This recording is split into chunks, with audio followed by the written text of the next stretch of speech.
Là, je m'appelle Marc Passat, je suis religieux, membre de la communauté des coopérateurs paroissiaux du Christ-Roi qui est à Chabeuil. Je suis prêtre et je suis un parmi d'autres.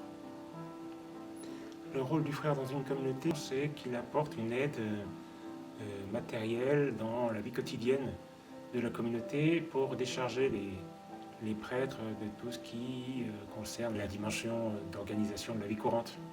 Les religieux prêtres dans notre communauté, dans notre institut, sont vus comme missionnaires et donnés à la prédication de la parole. Le fait d'être prêtre est second par rapport à la vie religieuse.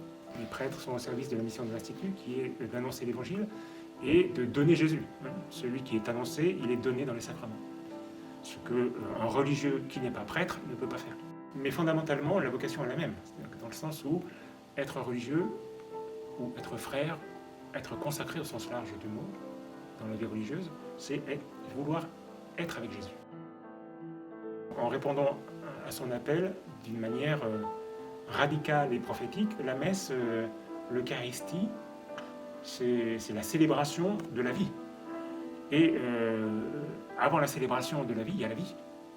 Et pour une personne consacrée, pour un religieux, eh bien, c'est de vivre cet appel de Jésus à le suivre de plus près, en professant les conseils évangéliques de chasteté, pauvreté et obéissance, comme trois dimensions de la vie qui viennent dire Jésus me suffit, l'amour de Jésus me suffit.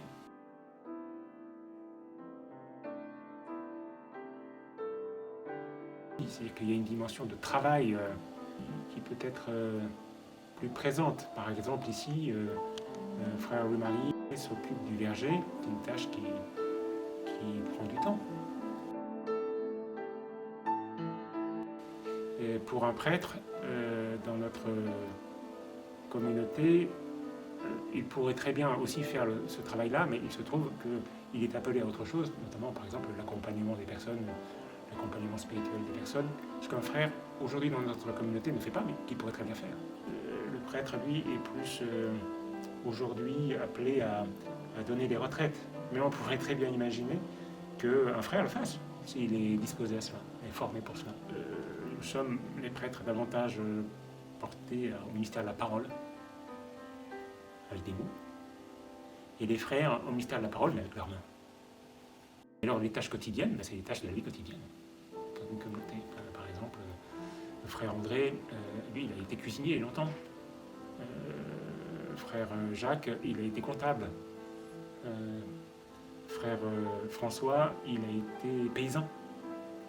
Frère Eugène, il a été mécano. Je me rappelle de frère Eugène et frère François, avec qui j'ai fait mon noviciat. Eux, moi j'entrais dans la vie religieuse, eux étaient au bout de leur vie religieuse, mais ils étaient avec Jésus depuis longtemps. Et quand quelqu'un est avec Jésus depuis longtemps, comme un époux est avec son épouse depuis longtemps, et inversement, les uns et les autres, l'un et l'autre se ressemblent. Et il y a quelque chose de ça qui se fait, qui se vit, qui se communique. Et c'est sans doute à éprouver, à expérimenter. Et ça se transmet difficilement autrement que par la vie et par l'expérience.